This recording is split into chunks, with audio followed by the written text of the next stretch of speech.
100 years. That's a long time to be in business in these days and to have a name that is as well known. You might as well say microphone as Shure. And Michael Petersen is with us again today. I'm so pleased, Michael, and you're going to give us a little history and tell us about some of the new things, right? Yeah, thank you, Barry. Appreciate that. Yeah, I've actually been there for 48 and a half of the year of the 100 years. So I know quite a bit about it. Yep, indeed. We're going to go through 100 years of history in 60 minutes or less. And I probably will do it less just because I tend to talk fast. So let's start out with so we've been in business since 1925, and we like to say that our products have delivered the sounds of history and culture to the world, which I think is a pretty nice thing to say. We are privately held, and we have over 35 locations worldwide. And Mr. and Mrs. Shure knew they weren't going to be around forever, so they actually established trust to carry out their wishes after they passed away. So as we are arranged now, a trust, an employee trust, controls our company, and a charitable trust basically benefits philosophical organizations. So the short version is we're a for-profit company that's run for the benefit of charity. Fairly unusual. You all know what we make. We make products for musicians and broadcasters and videographers and music lovers. And I hope you all know that we really make durable products and reliable products. Mr. Shure once said, we know very well that absolute perfection cannot be attained, but we'll never stop striving for it. So what do we make? If you've never known about Shure, you'll know that we make all types of wired microphones. We make wireless microphones and in-ear monitors. We make conference room equipment. This is becoming a really big portion of our business. COVID really drove that for us. We make wireless discussion systems. We make headphones and earphones. We offer audio and RF control software. So let's go back to some of our history. 1925, Mr. Shure is 23 years old, and he founds the Shure Radio Company. And what we did originally was distributed radio parts that you would buy to put together your AM radio. In 1928, his younger brother, S.J. Shure, joined the firm, and we changed our name to Shure Brothers Company. And a lot of you've been around for a while, you probably know us as Shure Brothers. I still refer to us as Shure Brothers, even though we haven't used that since the year 2000. So 1929, did I skip one? Hang on, something slipped here? No, hang on. That's weird. There is a slide missing there. That's all right. We'll go on. So 1929, Shure becomes the sole distributor of carbon microphones made by Ellis Electrical Laboratories. So the first microphones ever sold by Shure were not made by Shure. They were made by Ellis here in Chicago. In 1930, here's our catalog. We're selling radio kits. We're selling assembled radios, household goods, microphones, everything you do. We're not a manufacturer. We're simply a distributor in 1930. And at that time, S.J. Shure, the brother, leaves our company after 2 years, and he forms a company called Shure Manufacturing in St. Louis. They are still in business today. If you're interested, look up Shure Manufacturing. They make sheet metal goods of various sorts. So the very first Shure mics came out were actually condenser microphones. Here's some of them. The thing in the middle is a power supply, and they were designed specifically for recording studios and radio broadcast studios, and they were expensive. In today's dollars, well over $1,000. Here's the very first ad I have found to date of a Shure microphone ad. This is from January 1932, and again, we're going after the phonograph records. You probably all know that in 1925, there was a change from acoustical recording to electronic recording in recording studios. And by 1932, most recording studios were electronic or would soon be changing to electronic, and they needed microphones. That same year, we designed and developed our first carbon microphones, which would replace the Ellis carbon microphones that we used to distribute. And in 1933, the first president to use a Shure microphone was FDR. Here he is using a Model 11N carbon microphone. And ever since then, every president has used Shure microphones. I'll talk a little bit more about that when we get to the SM57. This is kind of interesting for you radio folks. Our first wireless product was 1933. It was a radio modulator. In brief, what this did was it took your carbon microphone signal, turned it into an AM radio signal, and that would transmit to a local AM radio table set. So it allowed your local or your little table set to become a small PA amplifier. I guess like an early Mr. Microphone, if you will. Our first crystal microphones appeared in 1935. If you're not familiar with crystal microphones, there's a small sliver or shell salt in there. They're piezoelectric, and when you stress that sliver of salt, you get an electrical audio signal. And if you've never heard crystal microphones, they actually sound quite good. I was surprised when I first heard mine, and I was like, wow, this is much better than I expected it to be. This logo that we still use today came out in 1936. On the left are sound waves. On the right is the coil of wire inside the microphone, the voice coil. And in the middle is a sound wave with a Shure S. Again, you go left to right, and it's a microphone. You go right to left, it's an earphone. So it's a logo that we've, again, introduced in 36 and still used today. 1936, fortunately for us, this genius was hired. His name was Ben Bauer. He was a newly graduated from the University of Cincinnati. He worked for Shure for 20 years, and during that time, he basically went from an intern to the vice president of sales, changed our entire company. After he left Shure, he worked for CBS Radio or CBS Laboratories in Connecticut for another 20 years. And when he passed away at age 65, he had over 100 patents to his name. I never met Mr. Bauer, but man, this guy changed our entire company. Here were our headquarters in 1937 at 225 West Huron Street. We were on the third and fourth floors. The building still exists. I went there not too long ago, and it's high-end condos at the moment.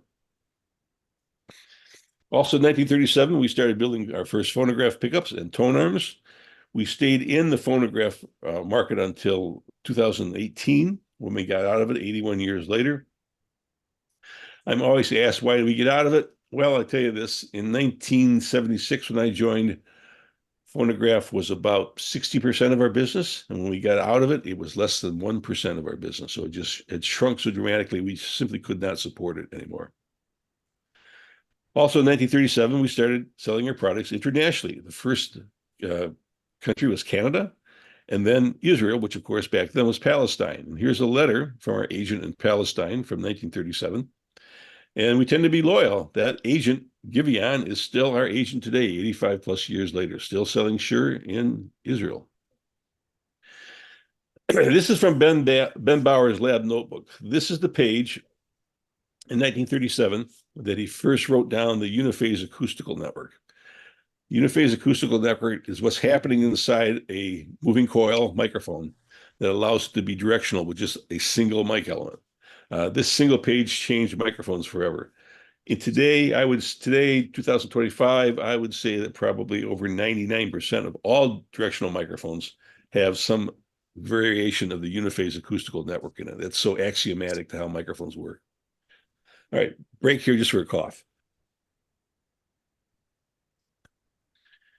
Here's our leadership team in 1938. Ben Bauer is on the left, Maurice Cope next to him, Jack Berman, and then Mr. Shure on the right. That's how small our management team was. We were a small company at the time. Also from 1938, here's the prototype for our first, there's soon to be Unidyne microphone. We have this in our archive. It's wood, painted silver. And what, of course, it ended up looking like was this. This is the microphone that changed the entire direction of the company. It was a Ben Bauer invention. It was the Unidyne 1 Model 55, the world's first single element moving coil microphone with a cardioid pattern. Now, the industrial design of it, how it looks, was done by a guy named Wes Shure. And Wes was inspired by the front end of this 1937 Oldsmobile Coupe 6 car. Go back. There you go. Hard to say it doesn't look like it. Also, we brought out our first ribbon microphone in 1939. It was the Model 50. Again, that kind of looks like a car taillight to me. And we call it a moving conductor, not a ribbon microphone. I've never figured out why we did that. Maybe it was just a way to differentiate ourselves from RCA. I'm not certain. So by 1940, 10 years away from when we were a distributor, now we're a manufacturer of innovative microphones and acoustical devices. This is the cover of our 1940 catalog. In 1941, Ben Bauer, his name was Baumsweiger, he later shortened it to Bauer, gets the most important patent in our history. That's the Uniphase acoustical network, which I showed you the page before. That changed the entire, basically, the future of the company, basically. So in 1942, because of World War II, Our company grows from 100 people to 1,000 people in 1 year. And we are working 6 days a week, 2 shifts a day, building Allied Forces microphones and headphones. And at the same time, we start building things to military specification quality standards. And interestingly enough, we kept them, and we still do today. It's part of the reason that our products are so reliable. We build all our products to meet mil spec. Here's some examples of Shure military products supplied to the Allies. There's a throat microphone in the lower left-hand corner, handheld microphones above. There's a mask microphone. We have examples of all these in the archive, and they all still operate 80 some years later. Here's our first historical picture. This is the peace treaty ceremony with Japan on the USS Missouri. And Mr. Douglas MacArthur there is about to speak and address everybody through a Unidyne 1 microphone right in front of him.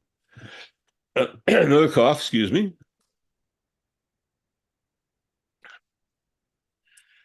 By 1946, our products were getting worldwide. This is a shot from India. Mr. I can never say this, Raja Gopalachari, close enough, is a politician, and here he is using a Unidyne 55 microphone. You'll notice that the says down the Chicago radio. That was actually a company in India that did remote broadcasts and public address. And they used the term Chicago because in the 1930s and the 40s, Chicago was kind of the center of the electronics industry. So they thought calling themselves Chicago radio was cool and would let people know that they knew what was going on. After the war ends, we return to the production of consumer products. Here's our 1947 catalog. You can see everyday life on there, trains and two-way radio and police and fire and so forth. Here's the famous Dewey defeats Truman photograph. Of course, he did not. Dewey was defeated by Truman.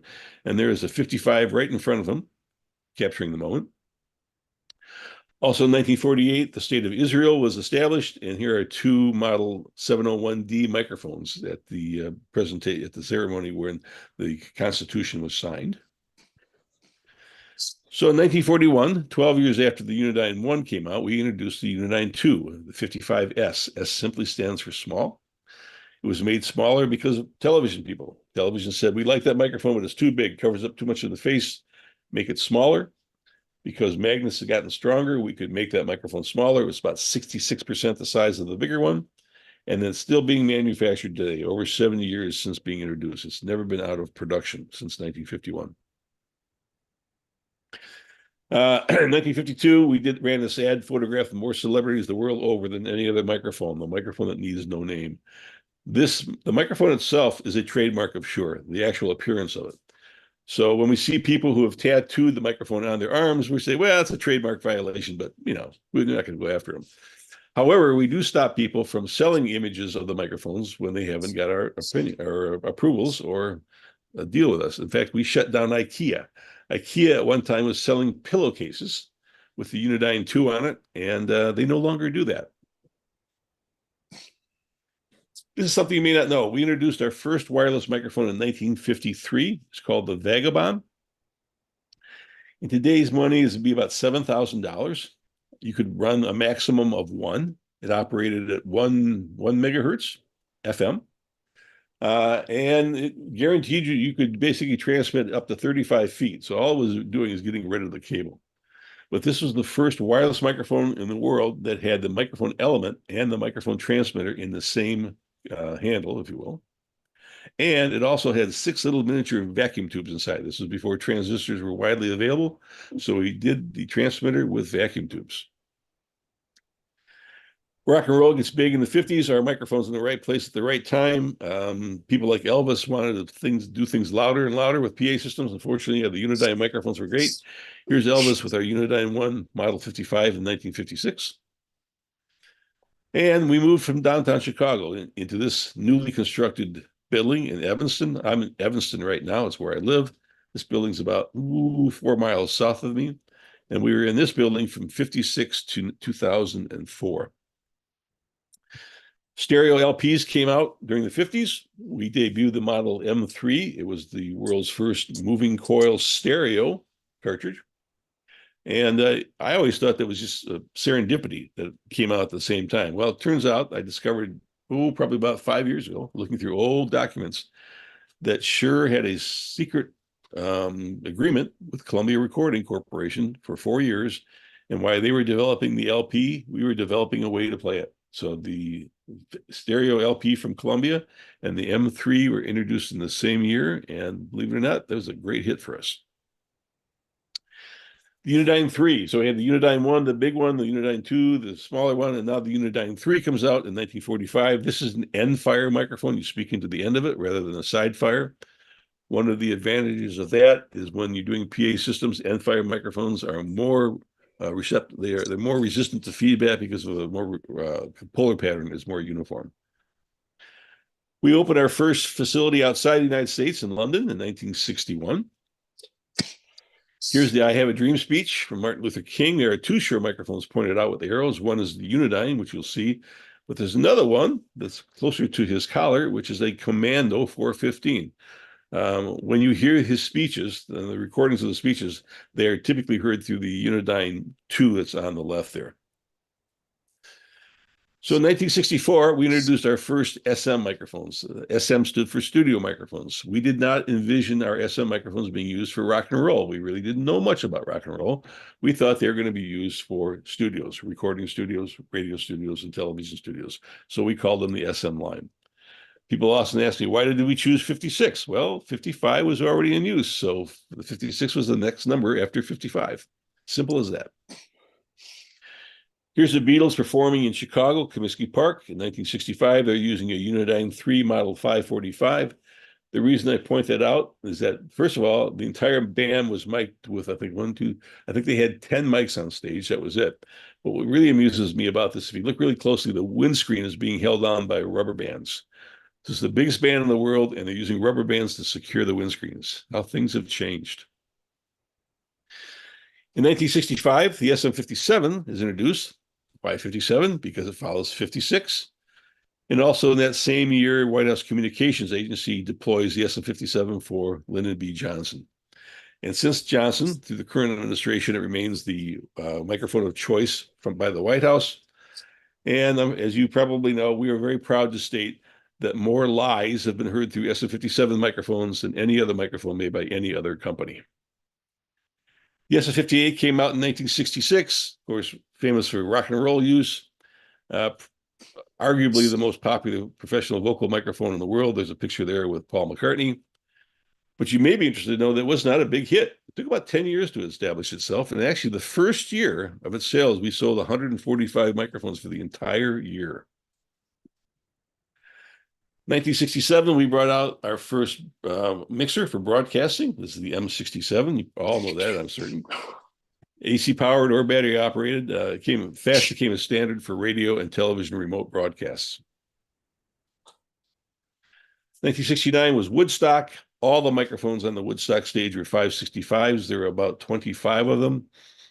I got to talk to the guy who did all the audio there, and he said everybody who was on stage was volunteers. So I made all the microphones the same, and all I had to do is say, put a microphone there, put a microphone there. He did not have to distinguish between what microphone models. So they were all 565s. If you ever heard anything from Woodstock, you were hearing them through 565s. Also, you may not know this, the recordings from Woodstock were all done through M67 mixers. So here's Ravi Shankar performing at Woodstock. There's 4 565 mics on stage. And over in a truck not too far away, the microphones are going through an M67. I think they had 3 or 4 of them.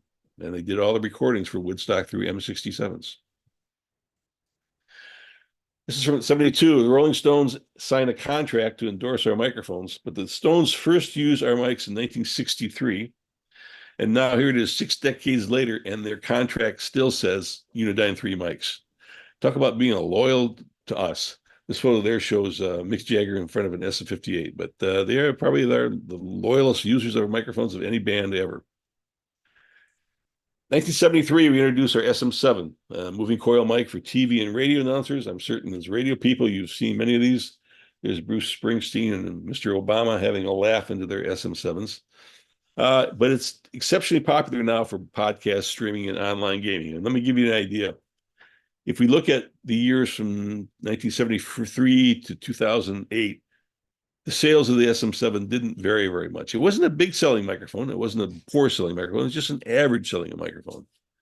And in 2008, podcasters got a hold of it. And because podcasters were using it, streamers started using it, and online gaming and TikTok and so forth. And just to give you an idea, this microphone now is 52 years old.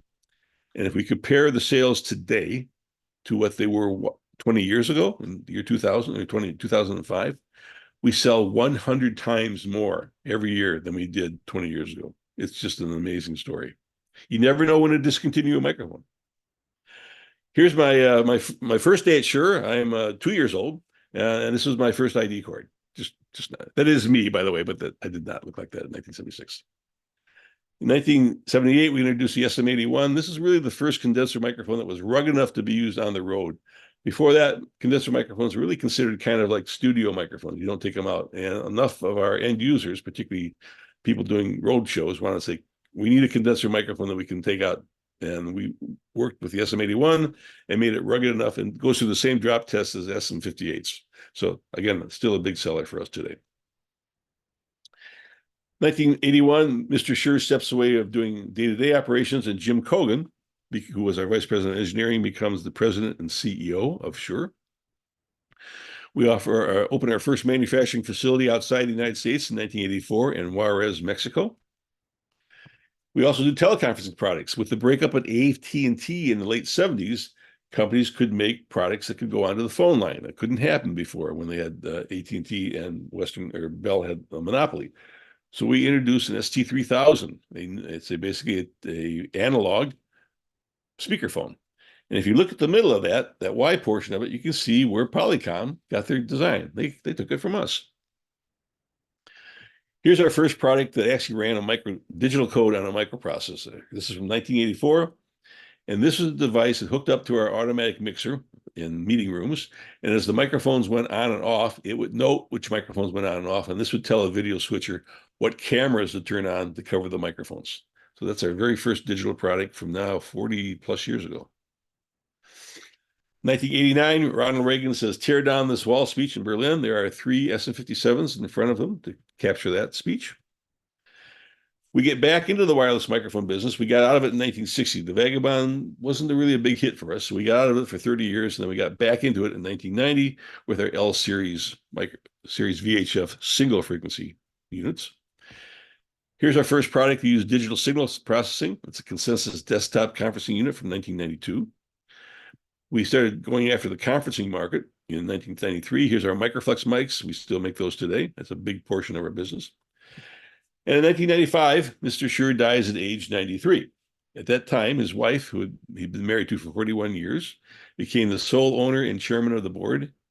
She joined the company in 1949, and she led our company until passing in 2016. I knew them both. They were just wonderful people. 1996, Sandy Lamantia becomes our third president. There was SN Shure first president, Jim Cogan the second. Sandy Lamantia was our third. In 1996, also, we introduced our first frequency adjustable UHF series. So before that, everything was single frequency. Now you had a system where you could adjust the frequency based upon local interference needs. We also introduced our first wireless workbench, which is a software program in 1997. I can't even remember what version we're on now. But wireless workbench was used to coordinate frequencies of multiple wireless microphone systems, and also you could control your receiver from your computer. We did our first in-ear monitors for musicians so they could hear themselves on stage in 1997. We opened our first facility in Asia, Hong Kong, in 1999. We introduced our KSM line. The KSM microphones are our top-of-the-line thing, top-of-the-line condenser microphones, and they were aimed at recording studios. We still make a whole variety of KSM microphones today. And in 2003, we were given a Grammy Award by the National Academy of Recording Arts and Sciences for outstanding contributions over the long term to the recording industry. So in 2004, after having been in Evanston since 1956, we moved to this building here, and this is where I work today. I'm at home today, but this is where this is Niles, Illinois. In 2004, we formed a consumer audio division. Why? Well, at the time, we were selling far more ear monitors, actually earbuds, than we were ear monitors. And someone did some research and found out that people were connecting our earbuds into something called an iPod. They didn't like what they were getting as far as headphones or earphones from Apple, And so they said, what do musicians use? And they said, they use these Shure things. So all of a sudden, we found ourselves in the consumer market, not because we were looking to be there, but consumers were buying our earphones and using them with iPods. So sometimes you fall into things. We established our first manufacturing facility in Asia in 2005. Excuse me. This is in Suzhou, China.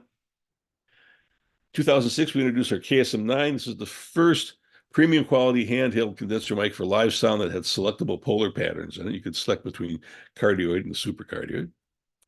Our 2006, our UR system came out. This was an advancement over the system from 10 years before, but the really big difference on this is that when this came out, then all of a sudden there was a change. Our biggest competitor is Sennheiser. They're a great company. They make great products. But when this came out, there was a change, and bands like U2, the Springsteen, the Rolling Stones, and many others switched from Sennheiser to our UR system. When the Apple iPhones came out, we had to update our earphones as we introduced our SE series lines of iPhone, or earphones, to work with the iPhones. We got back into ribbon microphones in 2009 by acquiring a company called Crowley and Tripp and come up with our KSM 353 and 313.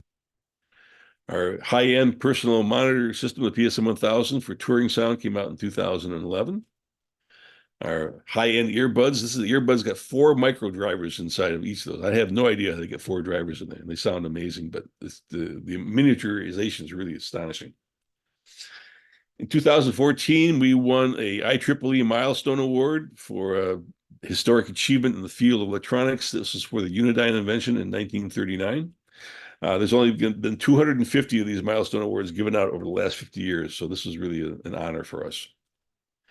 We opened our first South American facility in Sao Paulo, Brazil in 2015. Now, with people wanting to record on their phones, we had to make microphones that work on their phones. So we introduced our Motive line, and these are plug-and-play microphones that capture audio on iOS, Apples, and Macs, and PC devices, all designed to plug into phones and computers. 2016, Chris Chavink is named our 4th president. Now, Chris, like me, has worked there all of her career. She started in 1989 as a quality assurance engineer, and now she's been our president since 2016. So she's our 4th president in 100 years. Also in 2016, we came out with our ceiling array and table array microphones. If you don't know much about these, it's truly amazing. Basically, they employ numerous miniature devices, the miniature microphones, basically in the 2x2 ceiling tile is over 120 mic elements. And by using software, they have audio searchlights that basically hear the talker and aim a beam at them. It's something I never thought could be done, and it's truly astonishing even to me. This is magic to me. 2016, we brought out our KSM dual diaphragm microphone, really the first big step in moving coil microphones since the SM58.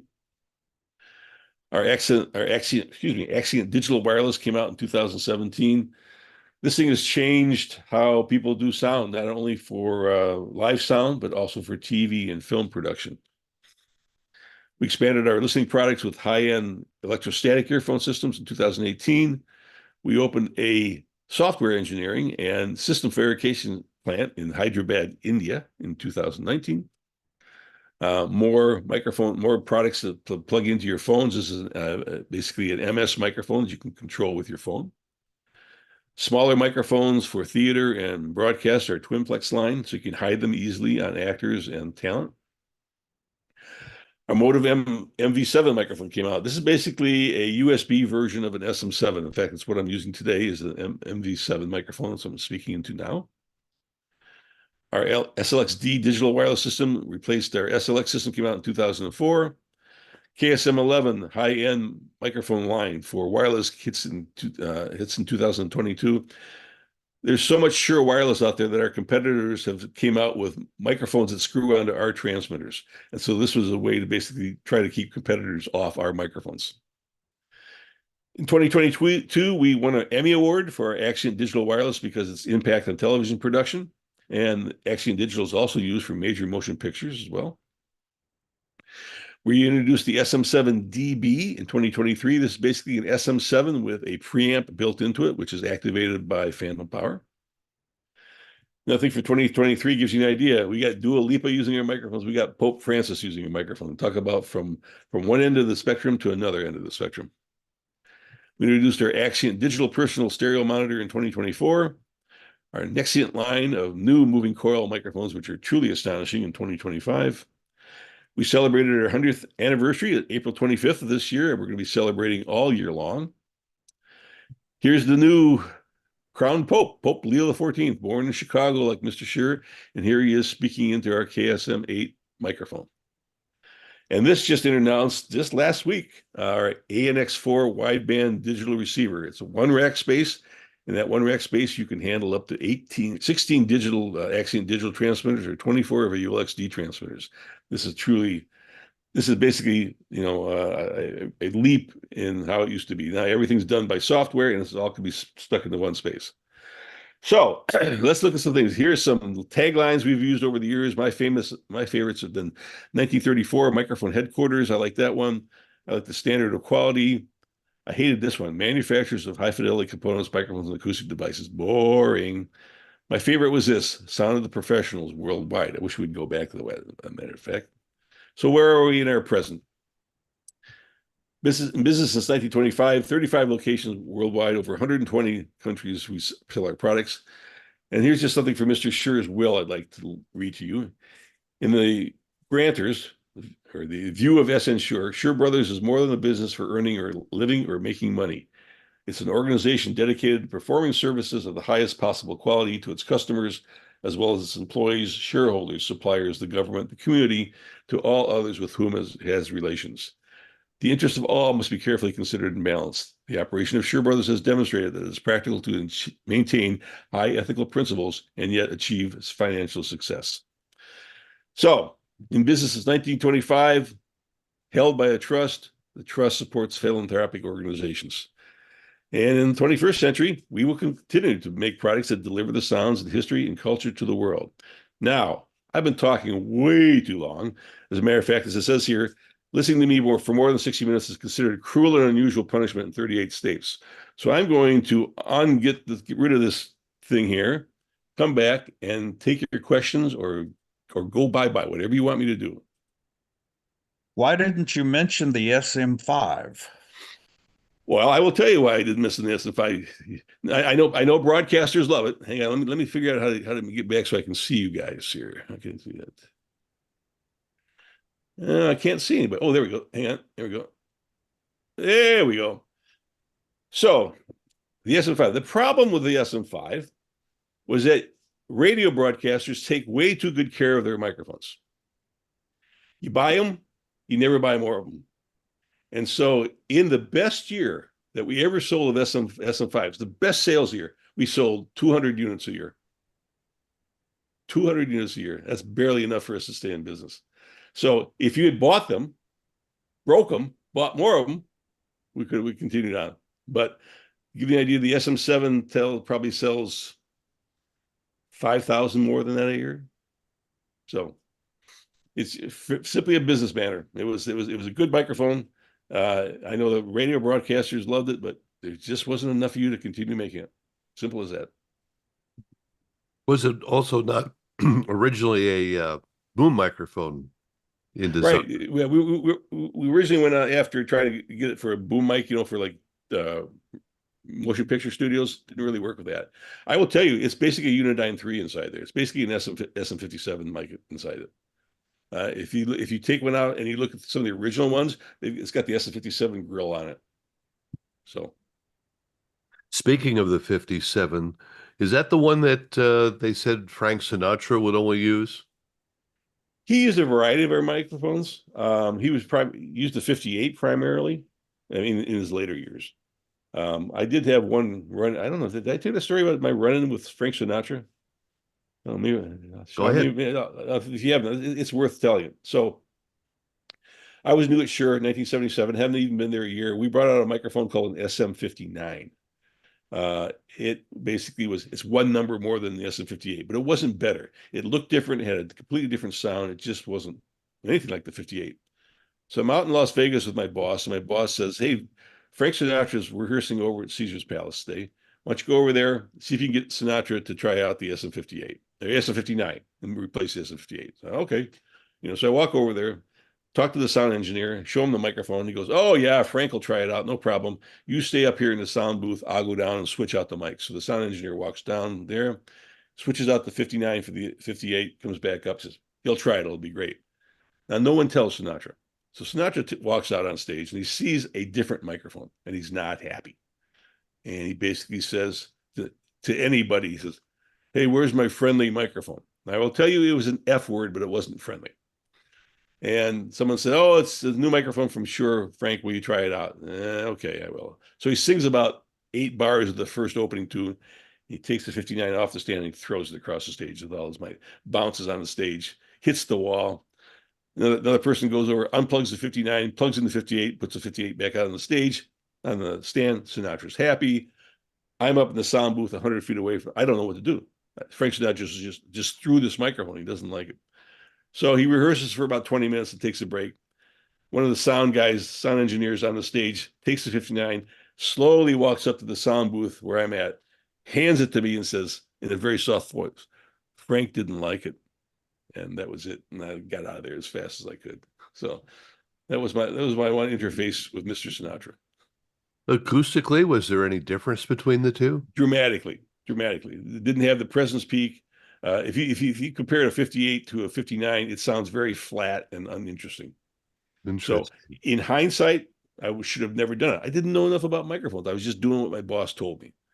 Today I would say, first of all, you don't change a microphone without telling the artist. And second of all, if it's going to sound really different, you got to do something about it. But all I did was swap it out. So it was not a good move on my part, Barry, but I didn't know any better then. We have a question from YouTube from Joseph Dunphy. He says, "I have an interest in the drone industry, and there are displays that are combination light shows and music demonstrations. Wondering what is happening on the microphone end of this business."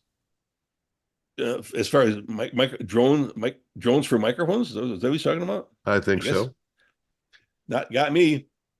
I'm the historian. I'm always looking backwards. I'm not looking forward. So I really don't know.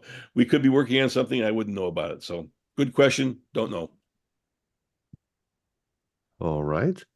Anyone else have a question for Michael about Shure products or the Yeah, I've history? got a question about two other Illinois companies that I became involved with.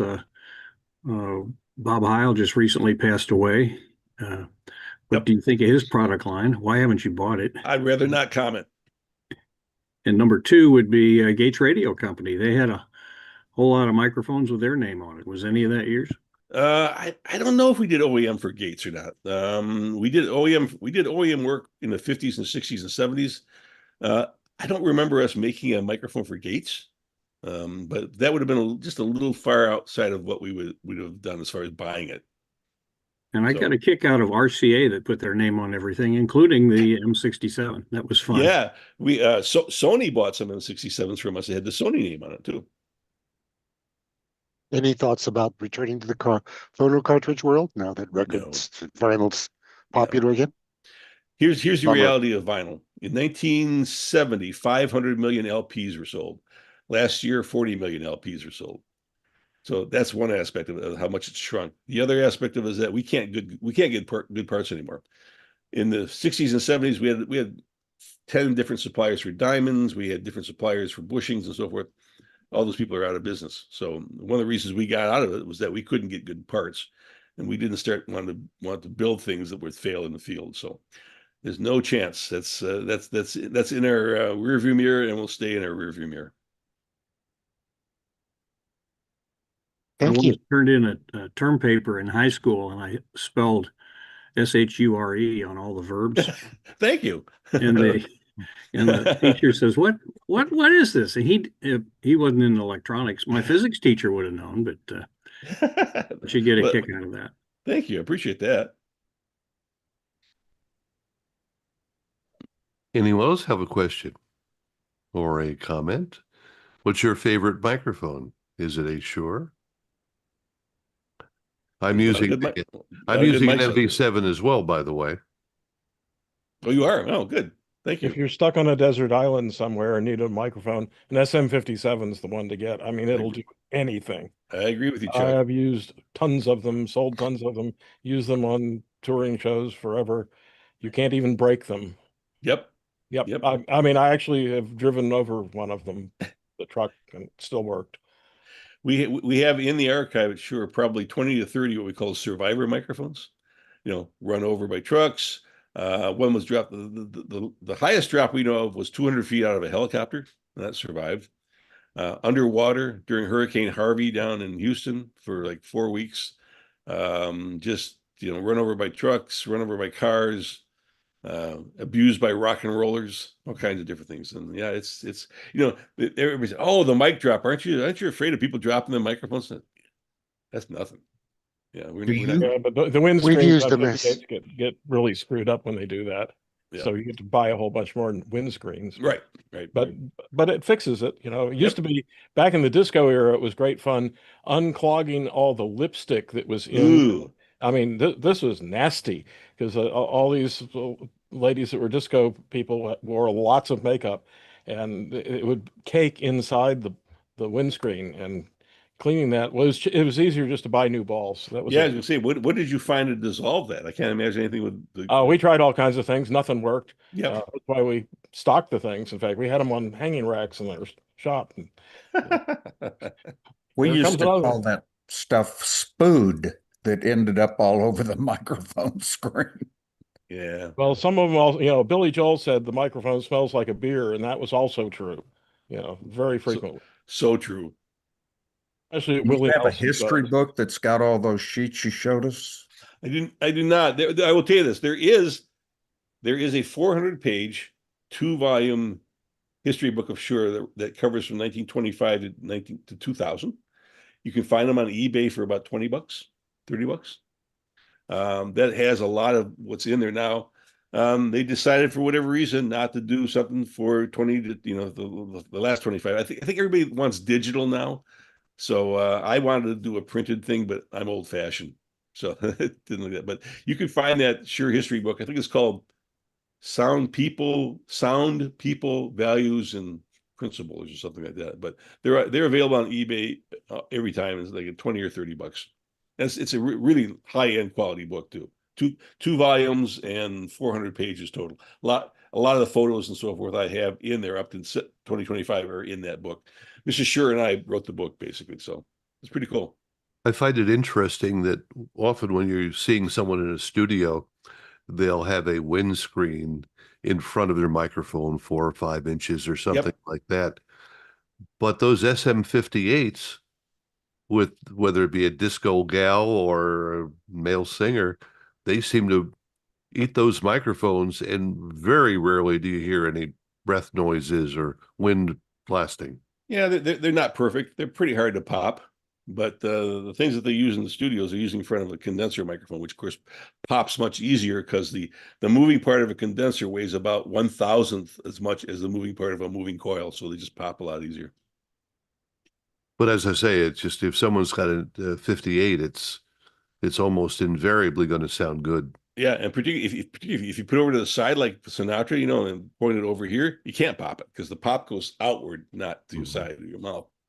Well, in the land of PA, the big deal with the 58 was they could swallow the thing, and that fixed gain before feedback with bad monitors and bad PA systems and whatever we had back in the 60s and 70s. Yep, lots of gain. You could make them feedback if you wanted to. Yeah, you can make any microphone feedback eventually. If you get loud enough, I had one performer who will be nameless at the moment, but he was playing bass guitar, and this was just stupidly loud on stage.